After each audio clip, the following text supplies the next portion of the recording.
I said yesterday, this is where Kevin Durant needs to prove that he's the best player in basketball. You need to have one of those games. He had one of those games and then some. He was spectacular.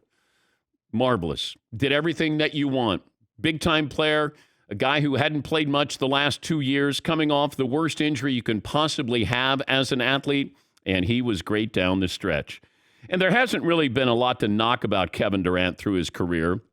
I know at one point the criticism was he needed to join a super team to win a championship, which, yes, he joined the Warriors to win a title. But now he's on his own, even though he was joining a super team or creating a super team in Brooklyn. Last night, felt like he was all alone. James Harden was out there in name only. You got Kyrie Irving, who's still in street clothes. But last night, Durant played the entire game. And it's one of those where he put the team on his back. Milwaukee was leading at halftime, leading comfortably at halftime, and it looked like they're going to go home and wrap this series up. And then Durant took over. James Harden found a way to play despite that injured hamstring. I don't think he was helping the team that much. If you want to say he's a decoy, but he wasn't shooting well, and he couldn't guard anybody. We'll get to that in a moment. But this is one of those playoff performances we'll remember for a long time. But we remember these when you win. That's the most important part to remember with all of this. The series isn't over. Nets still have issues. To make history, you win these series. You move on. I always bring up Julio Jones had one of the great catches, clutch catches in Super Bowl history. And you're probably going, he did? He did. On what should have been the game-winning drive for the Falcons. They screwed it up with their play calling, but Julio Jones had an unbelievable catch in crunch time. And that could have set up the game-winning field goal, and they would have beaten the Patriots. Now it's up to the Nets to whatever they can do in Milwaukee, and you're not going to have Kyrie. James Harden played 46 minutes. Kevin Durant played 48 minutes. But this is really on the Milwaukee Bucks right now because I'm watching, and I kept wondering, are you going to send a second player towards Kevin Durant? There's only one guy on the floor who can beat you, and you know it. You can see it. Yes, is he wonderful? Yes, as a 7-footer, he can get a shot over anybody. Yes, he can beat you off the dribble. I understand all of those things. Send a second player towards him. Make him pick up the dribble. If somebody else is going to beat you, other than Kevin Durant, I'll live with that. I can never understand this, that the best player gets the ball. You may get the ball. I want you to give up the ball. James Harden couldn't guard anybody. Did they take advantage of that? No. Crunch time, the Greek freak, you can't be fading away when James Harden is guarding you. He fumbles the ball. He could have had a putback, a dunk that would have tied the game, missed another clutch free throw. Now, you can look at his numbers and say he played well. I want to know what you do when the game's on the line. There's a lot of guys who are great for the first 3 quarters. What do you do when you need to do it and everybody knows you need to do it? And that's what was frustrating last night. Now, full disclosure, I made predictions prior to the start of the playoffs, and I predicted Milwaukee would go to the NBA Finals. And they should. But you have no excuses. None. You're healthy. I mean, you don't have to worry about the Lakers if you get there. And this is a golden opportunity. Here's Steve Nash, the Nets head coach, on what he saw last night from Kevin Durant. Historic performance. I mean, he played the entire game. He barely missed.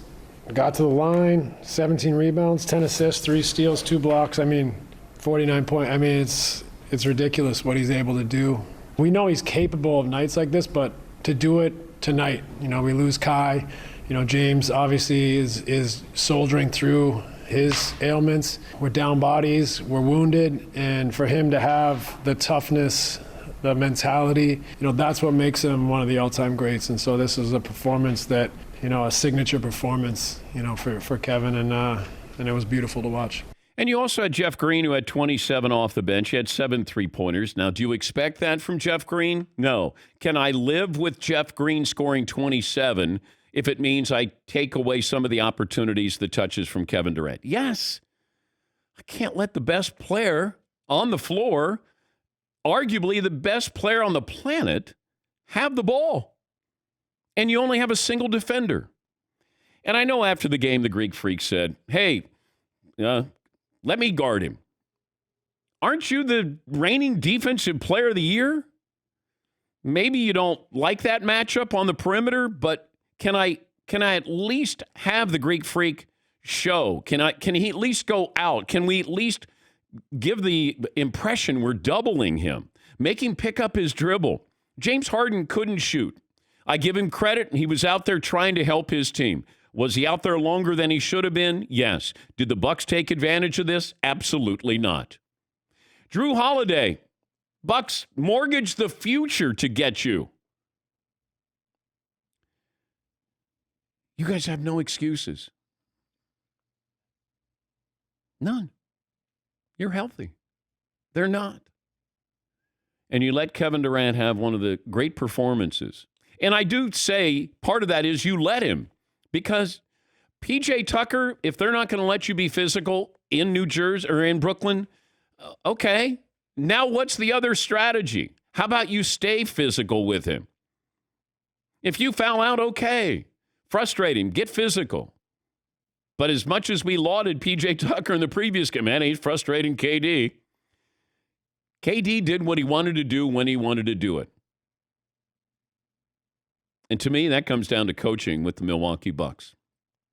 And I've had questions about that coaching, Mike Budenholzer, the entire series. You guys should win this. Even if it's Kyrie and Kevin Durant. I thought Milwaukee was the better all-around team here. We'll talk to Mannix about this coming up. Here is the Greek Freak talking about Kevin Durant. Obviously, one of the best scorers to ever play the game. It's tough. You know, like he's the best. He's the best player in the world right now, and we gotta beat him as a team. We gotta guard him as a team. We gotta make him make tough shots like tonight. We just gotta keep doing our job, and hopefully he's gonna miss. Hey, so now you know it in the post-game press conference? How about you knew it like an hour and a half earlier when you're playing against him?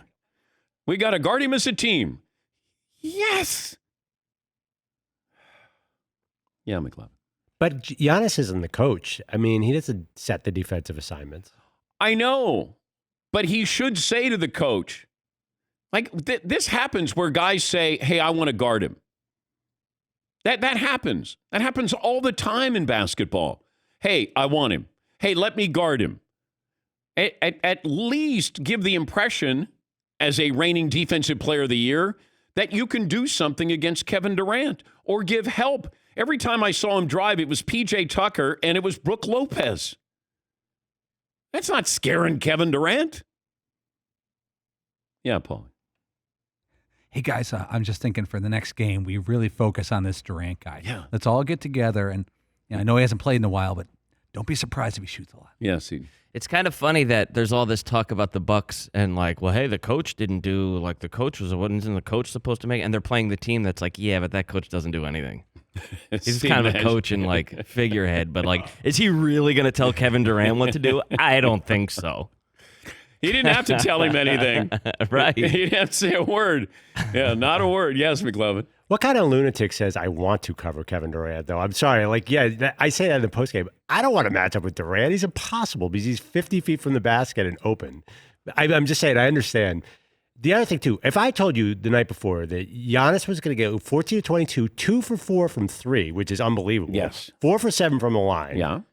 It scored 34 points. Yeah. You would have taken that. Yes, I would. But they couldn't stop the Nets. The Nets scored 100 points in a row. Depleted Nets. It's nothing to do with Giannis. Well, some, because he takes a fadeaway on Harden. Who fouled the heck out of him. He doesn't want to shoot free throws. He misses a free throw in crunch time. And then with 20 seconds to go, he had the turnover. That's where I want to see greatness. I can look at the stat sheet. There are guys who don't do anything for 3 quarters and then do something when they need to in the 4th quarter. That's what I want, too. And that's what's missing from Giannis. But he's a wonderful player, but in crunch time, he doesn't have a go-to move, He's nervous about getting to the free throw line. And, that's hard. You can't rely on him. Yeah, McLevin. Well, remember Shaq had all those things, and he could win titles because he had help. He had Wade and Kobe. Okay. So somebody's got to, like, Giannis is not going to be a final 2-minute player. He's like a center that can't shoot free throws. So Middleton has to be that guy. Okay, well, then we'll give the Greek freak Kobe, and then he'll be able to win. Kobe in his prime, then he gets to move on to the next Who round. wouldn't want Kobe Bryant as your sidekick? Yeah. I mean, Giannis is not. Yeah. Come on. Well, I'm just saying, you knew it. You didn't think Giannis was going to win that game in the last 2 minutes. He can't shoot free throws. No, I did not. I did not think that they were going to win. Chris Middleton's an all-star, right? Drew Holiday, they gave up all their draft picks for him, right? These guys are supposed to be good, and you're healthy, and you're playing a team that has one star player. That's it. You got to worry about him. If Danny Green goes off, okay. They knew Harden had no lift. He had no mobility. He shouldn't have been out there. But I give him credit because he did go out there and at least try. And I think he had 8 assists. But he had like 5 turnovers and he made 1 shot. But he at least tried. But he's not a decoy anymore. Like if I'm Milwaukee, I don't go, man, James Harden, we got to keep an eye on him. They knew that if one guy could cover him because he had no mobility whatsoever. Yes, Todd. Does Giannis lack the leadership ability to demand during the game that they do something more to guard Durant as opposed to what could be perceived as passive-aggressive to say after the fact of the post-game conference that we need to guard him as a team instead of addressing it during the game? Oh, I don't know. I don't know the Greek freak. I don't know how to answer that because I don't know him. I don't know what his personality is or if he's ever said to the coach, hey, this is what we're going to do. This is my team. I have no idea. Yes, Eden. I like that there's one dude on the Bucks now who's like, yeah, I shut down James Harden in a playoff game. Yeah. Yeah. Boom. You see those numbers for Harden? Yeah. Shut him down. Shut him down.